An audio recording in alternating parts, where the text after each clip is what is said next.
ताज्या घडामोडी पाहण्यासाठी C24 या यूट्यूब चॅनलला लाईक करा, शेअर करा, सबस्क्राईब करा आणि बेल आयकॉनवरती क्लिक करायला विसरू नका। कांद्याचे दर कोसळल्याने आधीच आर्थिक संकटामध्ये सापडलेल्या शेतकऱ्यांचा संताप आता रस्त्यावरती उतरलाय। जामखेड शहरामधील खरडा चौक इथे राष्ट्रवादी शरदचंद्र पवार पक्ष यांच्या वतीने जोरदार चक्काजाम आंदोलन करण्यात आले। कांदा प्रश्नासह शेतमालाला योग्य हमीभाव मिळावा तसेच पेट्रोल डिझेल टंचाईच्या समस्येकडे सरकारने तातडीने लक्ष द्यावे या मागण्यांसाठी हे आंदोलन छेडण्यात आले। आमदार रोहित पवार यांच्या नेतृत्वाखाली झालेल्या या आंदोलनामध्ये शेतकरी, पदाधिकारी आणि कार्यकर्त्यांचा मोठा सहभाग होता। आंदोलकांनी कांद्याच्या माळा गळ्यामध्ये घालत आणि कांदा रस्त्यावरती ओतून सरकारच्या धोरणांविरोधामध्ये तीव्र निषेध व्यक्त केला।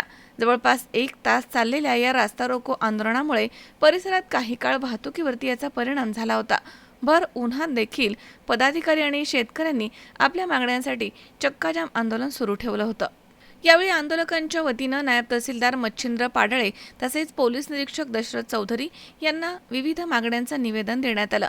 शेतमालाला उत्पादन खर्चावरती आधारित हमीभाव द्यावा, कांद्याच्या दरासाठी तातडीने उपाययोजना करण्यात याव्या आणि शेतकऱ्यांना दिलासा देणारे निर्णय घेण्यात यावे अशी मागणी निवेदनामधून करण्यात आली आहे। आंदोलनाच्या दरम्यान पदाधिकाऱ्यांनी केंद्र आणि राज्य सरकारच्या शेतीविषयक धोरणांवरती जोरदार टीका केली आहे। शेतकरी दिवसेंदिवस अडचणीमध्ये सापडलेला आहे असे असताना सरकार मात्र उदासीन भूमिका घेत आहे। कांद्याला कवडीमोल भाव मिळतो, त्यामुळे शेतकऱ्यांचं मोठं नुकसान होत आहे अशी भावना यावेळी व्यक्त करण्यात आली आहे। तर या आंदोलनामध्ये ज्येष्ठ नेते राजेंद्र कोठारी, तालुका अध्यक्ष विजयसिंह गोलेकर, संचालक अमोल राळेभात, शेतकरी नेते मंगेशदादा आजबे, दादा वराट, रमेशदादा आजबे तसेच नगरसेवक राजेंद्र गोरे, इस्माईल सय्यद, वसीम सय्यद, भारत काकडे, भीमराज लेंडे, युवराज उगले, बापूसाहेब कारले तसेच बाबासाहेब पोटरे, प्रशांत राळेभात, सागर कोल्हे, कुंडल राळेभात तसेच अनिल अडाले, चिराग आजबे, दादा राजे भोसले, प्रसन्न कात्रजकर, दत्ता साळुंके, दत्ता ढिसले तसेच नितीन वारे, समीर पठाण, रामहरी गोपाळघरे, गणेश हागवणे, अश्रू उगले यांच्यासह मोठ्या संख्येने शेतकरी बांधव या ठिकाणी उपस्थित होते। भाव मिळण्यासाठी आंदोलन त्यांनी त्यांचे पंचनामे करून त्याला दिलं पाहिजे, कारण वेळ भरपूर झाला, मी जास्त बोलत नाही, पण शेतकरी आपल्या हक्कासाठी उतरला पाहिजे रस्त्यावर। त्यानंतर आपल्याला काहीतरी लढाई मिळेल आणि आपल्याला काहीतरी बदल पडेल। त्याच्यामुळे शासनाला देण्यासाठी, शासनाला जागेवर आणण्यासाठी आपण हे केलं पाहिजे। एवढं बोलतो, थांबतो। जय हिंद, जय। आज महाराष्ट्रात आमदार रोहितदादा पवार यांच्या नेतृत्वाने सर्वकडे कांदा आंदोलन चालू झालेलं आहे। मी 2च विषय घेतो, फक्त वेळ झालेला आहे साहेब, 5-10 मिनिट आम्हाला द्या, फक्त 2-2 मिनिटात 5-6 नेते बोलतील आणि विषय संपल।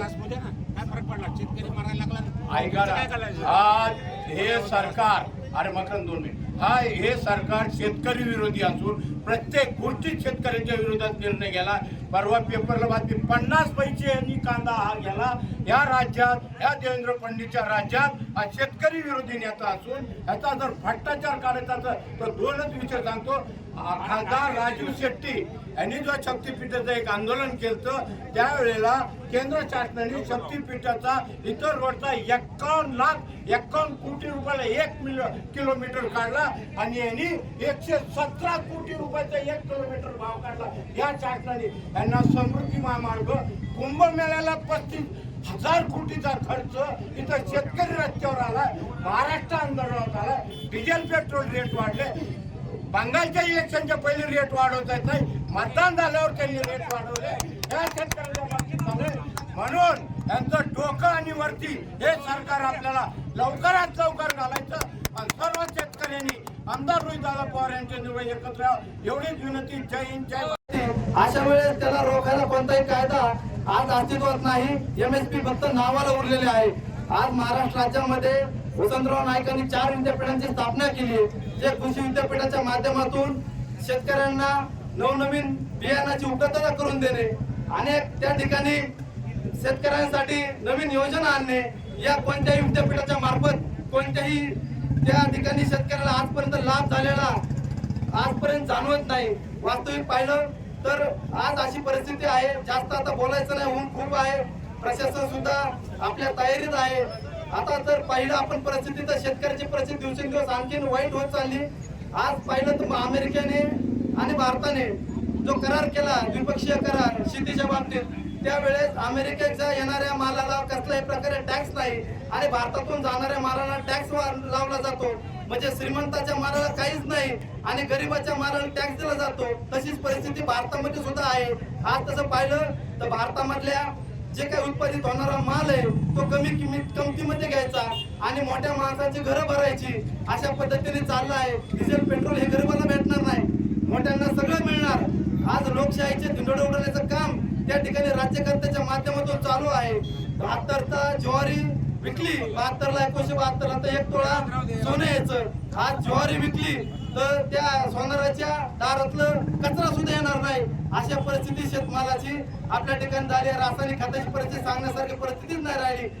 20-20 असन, 20-13 असन, 10-26 असन, असे जे संयुक्त खत आहेत यांचे भाव 1400 रुपयावर होते, ते अचानक 2400 रुपयावर दिले आणि 1000 रुपयांनी त्याला भाववाढ झाली आहे. एवढी मोठी भाववाढ करून शेतकऱ्याचं परत कंबंड मोडण्याचं काम हे शासन करत आहे. हळूहळू शेतकऱ्याला आणखीन गरीबी दरीत लोटायचं काम त्या ठिकाणी करत आहे. परंतु आता आपण एक जबाबदार नागरिक म्हणून त्या ठिकाणी आपले नेतृत्व आमदार रोहितदादा पवार यांच्या माध्यमातून लढा उभारतो आहोत. येणाऱ्या काळामध्ये असा संघर्ष करून आपण शेतकऱ्याला न्याय देण्याचा प्रयत्न त्या ठिकाणी करणार आहोत.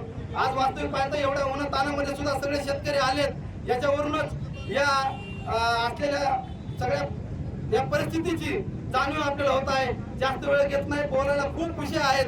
परंतु आज जर पाहिलं तर राज्यकर्त्याची आणि देशाची परिस्थिती अशी झाली आहे, जर भाकरी करपली तर असं म्हटलं जातं की त्या ठिकाणी पीठ खराब आहे. आचारी म्हणतो पीठ खराब आहे, मग म्हणले भाकरी परत करपली, त्या ठिकाणी सांगितलं जातं की पाणी बदला. परत जर भाकरी करपली तर आचारी म्हणतो त्या ठिकाणी आता तुम्ही चूल बदला. आता परत म्हणतो की त्या ठिकाणी आता तवा बदला. अरे पण कुणी म्हणतंय का की हा आचारीच बदला? आता आपल्याला आचारी बदलायची वेळ त्या ठिकाणी आलेली आहे. येणाऱ्या काळामध्ये आपण संघर्षमय राहू, एकत्रित राहू, शेतकऱ्यासाठी लढा उभारू आणि रस्त्यावर येऊ. एवढं बोलून आपल्या सर्वांची मी रजा घेतो. जय हिंद. अशोक वीर, सी 24 तास, जामखेड.